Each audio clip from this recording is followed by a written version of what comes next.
നമസ്കാരം. മലയാളി വാർത്തയിലേക്ക് സ്വാഗതം. ശബരിമല സ്വർണ്ണക്കൊള്ള, ഭരണവിരുദ്ധ വികാരം, സർക്കാരിന്റെ കയ്യിലിരിപ്പ്, CPM-ന്റെ ഗുണ്ടായിസം, ഇതിനെല്ലാം കിട്ടിയ അടിയായിരുന്നു തദ്ദേശത്തിലെ വലിയ തോൽവി. എന്നാൽ പിണറായി വിജയൻ അതങ്ങോട്ട് അംഗീകരിക്കാൻ തയ്യാറല്ല. തന്റെ പിടിപ്പുകേട് കൊണ്ടല്ല തദ്ദേശത്തിൽ താഴെ വീണത് എന്ന് ഇപ്പോഴും വാദിക്കുകയാണ് പിണറായി വിജയൻ. അണികളോ നേതാക്കളോ തോൽവിയുടെ പേരിൽ തന്റെ നേരെ വിരൽ ചൂണ്ടിയേക്കരുത്. ആ ഏകാധിപത്യ നയം ഇപ്പോൾ പാർട്ടിയിൽ പുറത്തെടുത്തിരിക്കുകയാണ് പിണറായി വിജയൻ. തോൽവിയുടെ ഉത്തരവാദിത്തം മുഴുവൻ താഴെ തട്ടിലെ അണികളുടെയും പ്രവർത്തകരുടെയും തലയിൽ കൊണ്ടുവച്ചിരിക്കുകയാണ് ഇപ്പോൾ പിണറായി വിജയൻ. തോൽവിയുടെ എല്ലാ ഉത്തരവാദിത്തവും താഴെ തട്ടിലെ നേതാക്കൾ അങ്ങ് ഏറ്റെടുത്തുകൊള്ളാൻ, എന്നിട്ട് നിങ്ങൾ തന്നെ ഇതിന് മറുപടി പറയണം എന്നുള്ള ഒരു നിലപാട് ഇപ്പോൾ പുറത്തെടുത്തിരിക്കുകയാണ് മുഖ്യമന്ത്രി പിണറായി വിജയൻ. MV ഗോവിന്ദനാകട്ടെ മുഖ്യമന്ത്രിയുടെ ഈ ഒരു പ്രഖ്യാപനത്തിന് കൈയടിച്ച് പാസ്സാക്കുകയും ചെയ്തിട്ടുണ്ട്. അതായത് തോൽവിയുടെ മുഴുവൻ ഉത്തരവാദിത്തം താഴെ തട്ടിലെ പ്രവർത്തനങ്ങളുടെ പിടിപ്പുകേടാണ് എന്ന് പിണറായി പറഞ്ഞു വെക്കുന്നു. തദ്ദേശ തെരഞ്ഞെടുപ്പിലുണ്ടായ തിരിച്ചടിയുടെ ആഴവും കാരണങ്ങളും കണ്ടെത്താൻ താഴെ തട്ടിൽ കർശന പരിശോധനയ്ക്ക് CPM. പ്രാദേശിക സംഘടനാ പ്രശ്നങ്ങളാണ് തോൽവിക്ക് കാരണമെന്ന് വരുത്താനാണ് ശ്രമം നടക്കുന്നത്. പിണറായി സർക്കാരിന്റെ പ്രവർത്തനങ്ങൾ തിരിച്ചടിയായോ എന്ന് പരിശോധിക്കുന്നില്ല.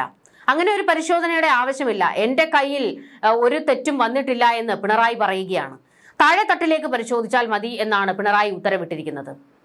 വോട്ടർ പട്ടികയിൽ പേര് ചേർത്തത് മുതൽ വോട്ടെടുപ്പ് ദിവസം ബൂത്തിലെത്തിച്ചവരുടെ എണ്ണം വരെ പരിശോധിക്കുന്ന 8 ചോദ്യങ്ങൾക്കുള്ള ഉത്തരങ്ങളാണ് ബൂത്ത് തലത്തിൽ പാർട്ടി തേടുന്നത്.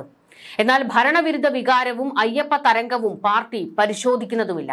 പരിശോധിക്കാൻ അവർക്ക് കെൽപ്പില്ല, അതിന് തയ്യാറല്ല എന്ന്. കാരണം ഇത് രണ്ടുമാണ് വലിയ തിരിച്ചടി ഉണ്ടാക്കിയതെന്ന് എല്ലാ നേതാക്കൾക്കും അറിയാം. പക്ഷേ അതങ്ങോട്ട് അംഗീകരിച്ചു കൊടുക്കാൻ വയ്യ.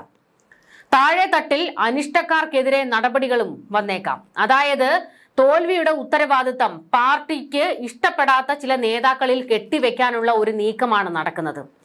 പിണറായി വിജയനെ ചവിട്ടി പുറത്താക്ക് എന്നാണ് ഇപ്പോൾ താഴെ തട്ടിലുള്ള പല നേതാക്കളും വിരൽ ചൂണ്ടിക്കൊണ്ട് പറയുന്നത്. പാർട്ടിയിൽ വലിയ കൂട്ടയടി തുടങ്ങിയിട്ടുമുണ്ട്. എല്ലാം അങ്ങ് താഴെ തട്ടിലേക്ക് കൊണ്ടുവയ്ക്കുന്നത് എന്താണ്? പിണറായിയുടെ അഹങ്കാരത്തിന് കിട്ടിയ അടിയാണിതെന്നും പരിശോധന നടത്തേണ്ടത് അങ്ങ് മേൽത്തട്ടിലാണെന്നും നേതാക്കൾ പറയുന്നു. തെരഞ്ഞെടുപ്പിന് മുൻപ് പാർട്ടി നൽകിയ ചിട്ടയായ നിർദ്ദേശങ്ങൾ പ്രാദേശിക തലത്തിൽ നടപ്പാക്കുന്നതിൽ വീഴ്ച പറ്റിയോ എന്നതാണ് പ്രധാനമായും പാർട്ടി ഇപ്പോൾ അന്വേഷിക്കാൻ പോകുന്നത്. തെരഞ്ഞെടുപ്പ് വിജ്ഞാപനത്തിന് മുൻപ് തന്നെ വോട്ടില്ലാത്തവരെ കണ്ടെത്തി പട്ടികയിൽ ഉൾപ്പെടുത്താൻ നിർദ്ദേശിച്ചിരുന്നു. ഇത്തരത്തിൽ എത്ര പേരെ പുതുതായി ചേർക്കാൻ കഴിഞ്ഞുവെന്നും അവർ കൃത്യമായി വോട്ട് രേഖപ്പെടുത്തിയോ എന്നും പാർട്ടി കണക്കെടുക്കും.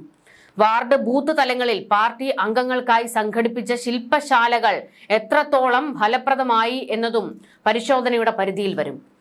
എന്നാൽ സംഘടനാ വീഴ്ചയ്ക്കപ്പുറം ഭരണത്തിലെ അതൃപ്തിയാണ് പ്രതിഫലിച്ചതെന്ന് പ്രാദേശിക നേതൃത്വം വിലയിരുത്തുന്നുണ്ട്. തിരിച്ചടിയെ കേവലം രാഷ്ട്രീയ പരാജയമായി കാണാതെ സംഘടനാപരമായ വീഴ്ചയായി കണ്ട് തിരുത്താനാണ് CPM സംസ്ഥാന നേതൃത്വം ലക്ഷ്യമിടുന്നത്. ഇത് മുഖ്യമന്ത്രി പിണറായി വിജയനെതിരെ വിരൽ ചൂണ്ടാതിരിക്കാനുള്ള തന്ത്രമാണ്. ഓരോ ജില്ലയിൽ നിന്നുമുള്ള റിപ്പോർട്ടുകൾ സംസ്ഥാന കമ്മിറ്റിക്ക് കൈമാറും. പലയിടങ്ങളിലും ശില്പശാലകൾ നടക്കാത്തത് ഏരിയ കമ്മിറ്റികളുടെ വീഴ്ചയായി കണക്കാക്കാനാണ് സാധ്യത.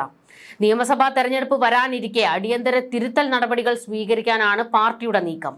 നിർദ്ദേശം ലംഘിച്ച് മത്സര രംഗത്തിറങ്ങുകയും പരാജയപ്പെടുകയും ചെയ്ത പാർട്ടി ഭാരവാഹികളെ ഉടൻ സ്ഥാനങ്ങളിലേക്ക് തിരിച്ചെടുക്കേണ്ടതില്ല എന്ന കർശന നിലപാടിലാണ് നേതൃത്വം.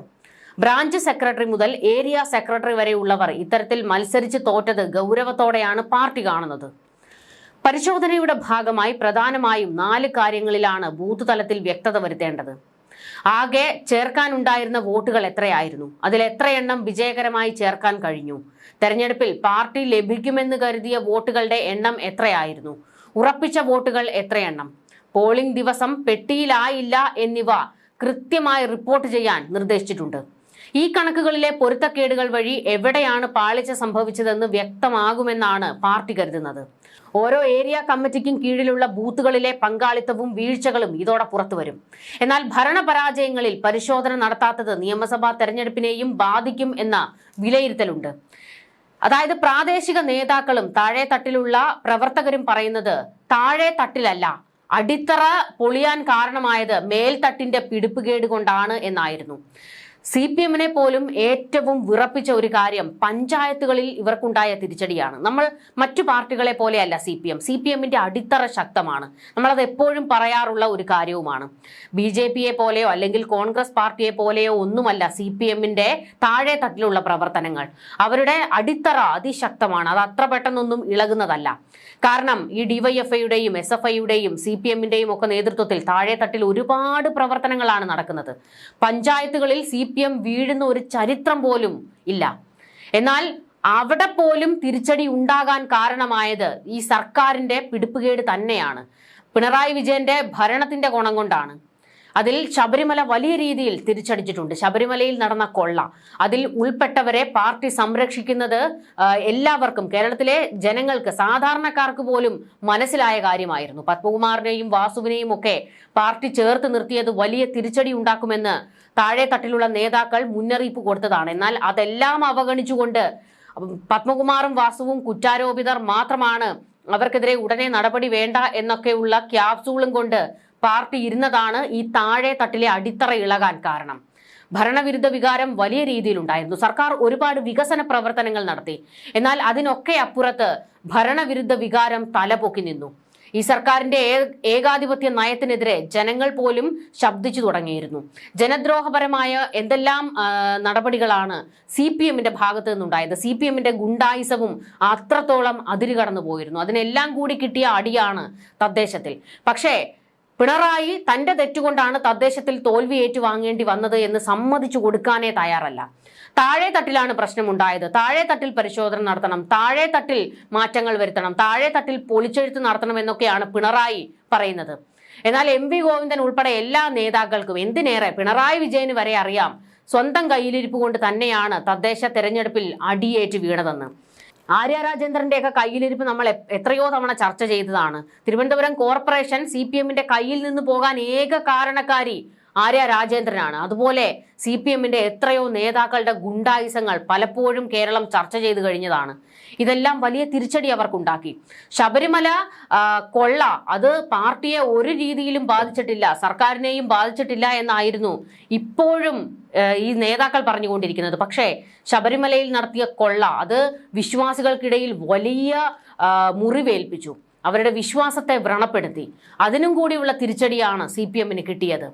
പക്ഷേ കപ്പിത്താൻ പറയുന്നു, ഈ കപ്പൽ ഞാൻ തന്നെയാണ് തള്ളി മുന്നോട്ട് കൊണ്ടുപോകുന്നത്, കപ്പലിന്റെ അടിത്തറ ഇളകിയിട്ടില്ല എന്ന്.